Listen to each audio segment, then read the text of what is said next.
All right, for this lesson, we're going to look at something called the remainder theorem.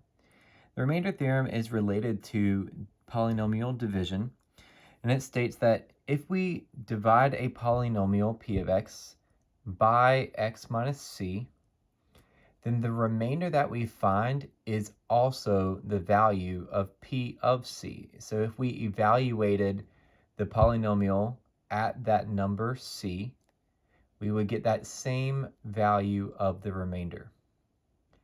We do know that if the remainder is 0, then c would be a 0 of that polynomial. So we're going to look at a few examples, and this first one has p of x as x cubed plus 4x squared plus x minus 6, and we're going to use a c equals 1. So we can try to find the remainder in two ways, and one of the ways is with long division. So we're going to divide by x minus c, which would be x minus 1. If we set up that long division, and then we do that division process, we'll find the remainder. We start the long division with x dividing into x cubed. X divides into x cubed, x squared times. Remember, you can do your scratch work off to the side if you need to do x cubed divided by x. Once we have that value in the quotient, we take it and multiply to the divisor.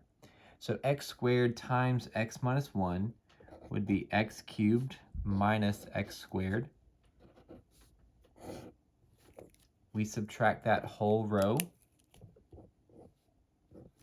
We have x cubed minus x cubed, which is 0, and 4 minus a negative x squared would be 5x squared. Bring down your x term. We divide again. We have x divides into 5x squared 5x times. And we multiply to the divisor x minus 1. We get 5x squared minus 5x when we multiply to x minus 1. And we subtract this whole row. 5x squared minus 5x squared is 0, but x minus negative 5x would be 6x.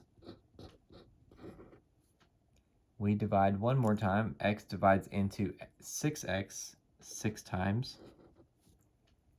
We multiply 6 times x minus 1 to get 6x minus 6.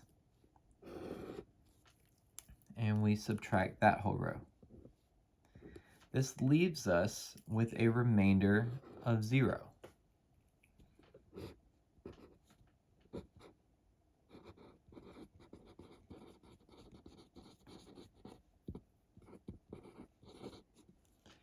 All right, so our remainder is 0. We could find that in two ways. We found it with division, but we could also evaluate p of x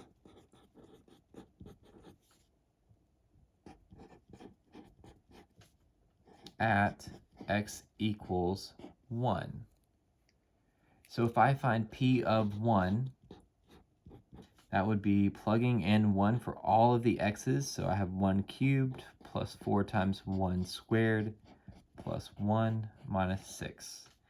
You can plug that straight into your calculator to see what the output is.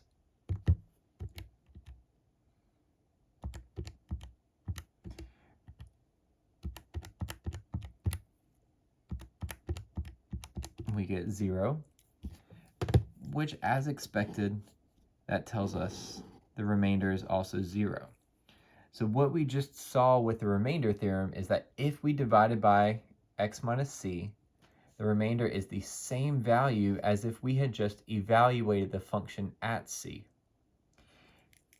Since the remainder is 0,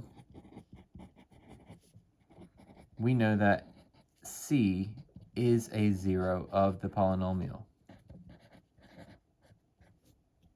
So I could say x equals 1 is a 0 or a root of p of x.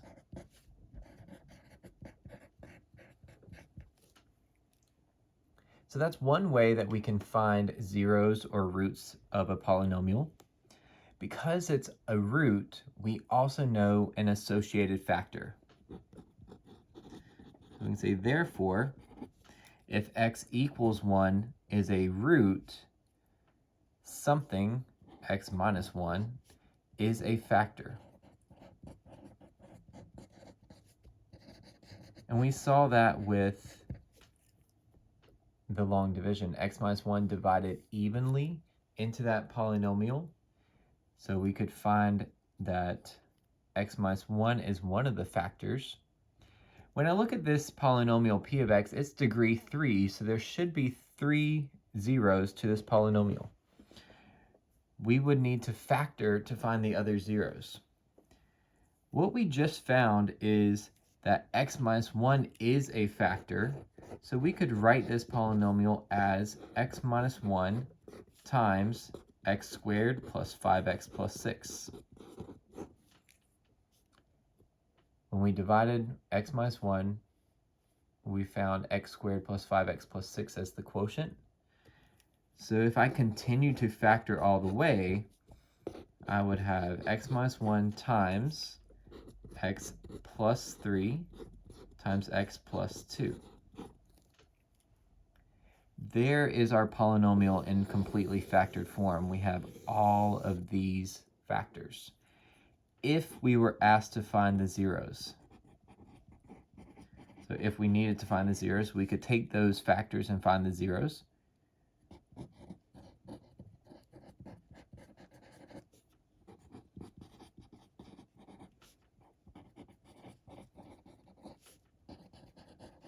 That's the power of factored form. So the factored form of p of x helps us find those zeros. So our zeros here would be positive 1, negative 3, and negative 2. All right, we have a second example here. We're going to do a similar process. So x cubed plus 2x squared minus 3x minus 10 is our polynomial. And we're still going to use c equals 1. So again, we could find that remainder in two ways. We could divide by x minus 1, or we could evaluate p of 1. So let's do that first. Let's try that evaluating process, p of 1. That would mean when I plug this in, I have 1 cubed plus 2 times 1 squared minus 3 times 1 minus 10. We do p of 1 and plug that into our calculator. 1 cubed plus 2 times 1 squared minus 3 times 1 minus 10 gives me negative 10. So the remainder should come out to be negative 10. This is also a helpful way just to kind of check some of your dividing if you need to. So x minus 1, if I use the division process, we set up that long division, and I start dividing. So x goes into x cubed, x squared times. We multiply x squared to the divisor.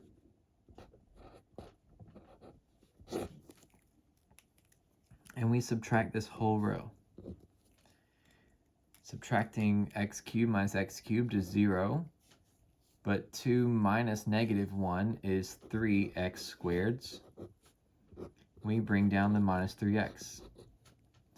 We do our division again. So x divides into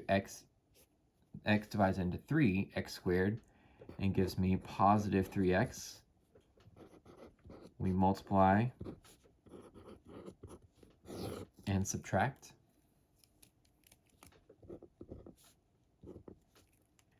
Here we have 3 minus 3, so that's 0, but we also have negative 3 minus negative 3. That becomes 0x, and we would bring down our negative 10. If you divided more, you'd have x divides into 0x, or 0x divided by x, which is just 0. You can multiply things by 0. 0 times x is 0x, and 0 times 1 is 0. So when you subtract that whole row, we have negative 10 minus 0, which is negative 10. So our remainder is negative 10.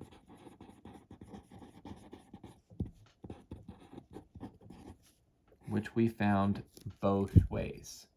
So since the remainder is negative 10, that means that x equals 1 is not one of the zeros.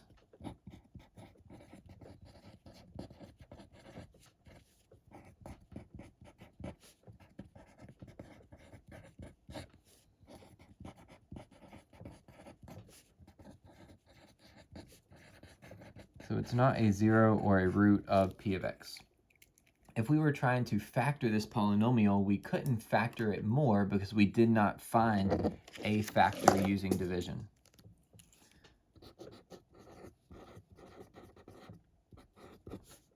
So we can't factor p of x yet.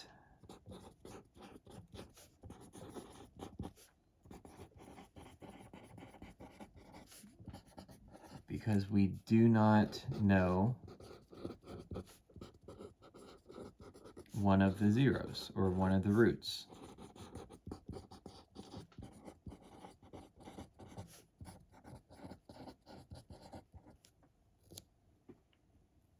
All right. So as we look at some more examples, in number 3, you've been given a polynomial, and we have to decide which one of these is a zero of p of x. So we have this polynomial p of x, and we're looking to see, is x equals 2 or x equals 3 one of the zeros? We can use either division or evaluating. So I would use division or evaluating p of x.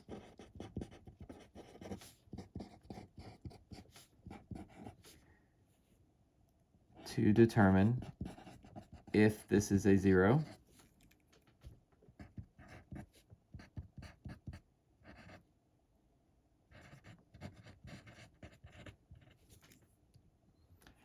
So I'm going to check p of 2 and p of 3. We do that by just plugging this in. I think that's a quicker way than doing the long division, but you can do the long division. You could also do synthetic division if you know how to do that.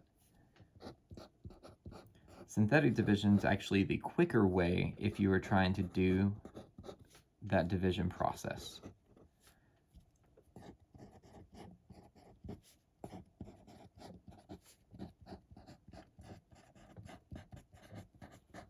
Okay, so we just plug these straight into our calculator to see what we end up with.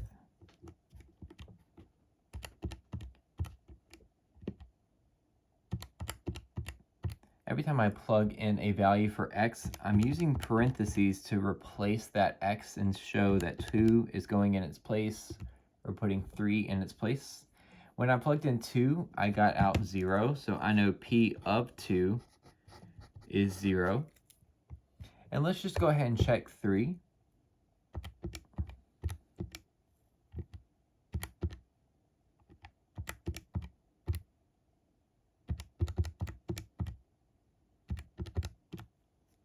That also gives me 0. So what we find is that both of these actually come out to be 0.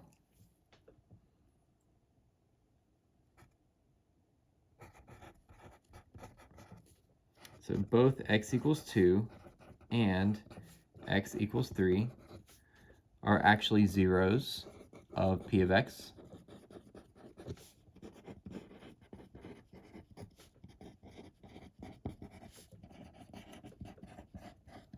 Since we know a 0, then we also know an associated factor. So therefore, x minus 2 and x minus 3 would be factors of p of x.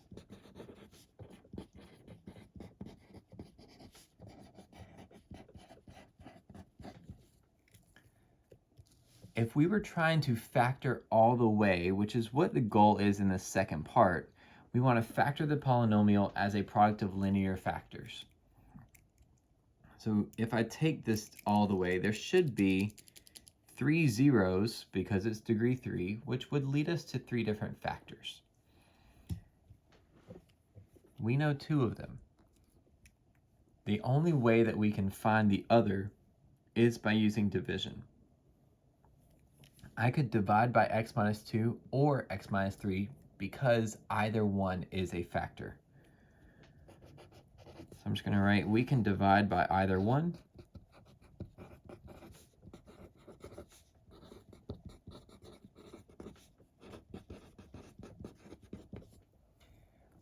I'm just going to use x minus 2 since that was the first one. So if I had done x minus 2 and did the division, I would have already found this, but it's still quicker, in my opinion, to do that evaluating process.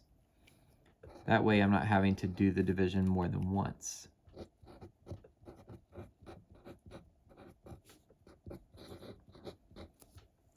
So we take this long division, x goes into x cubed, x squared times. X squared times x minus 2 would be x cubed minus 2x squared. And we subtract that whole row. X cubed minus x cubed is 0, but negative x squared minus negative 2 would be like plus 2x squared, which leaves me with positive 1x squared minus 14x. We can divide again. X into x squared would be positive 1x. If I multiply that through, I have x squared minus 2x. And we subtract that whole row. That will leave me with a negative 12x, and I can bring down the 24. We divide one more time, so x divides into negative 12x, negative 12 times, and we multiply the quotient part to the divisor. That would be negative 12x plus 24. And we can subtract that whole row to find a remainder of 0. Now that shouldn't be surprising because we already knew that this was going to be a factor of p of x, but it helps me figure out that p of x can be written as x minus 2 times x squared plus x minus 12. We can factor that one further, x minus 2, and then factor x squared plus x minus 12 to be x plus 4, x minus 3. So now we have all of the linear factors for p of x. And not surprisingly, x minus 3 was one of the factors, which we knew was going to happen. So there is our polynomial in factored form. We were asked to factor this polynomial as a product of linear factors with complex coefficients. Well, we have linear factors, and while there's no complex numbers, they're all real numbers. We're still in factored form. If we needed to, we could find the zeros.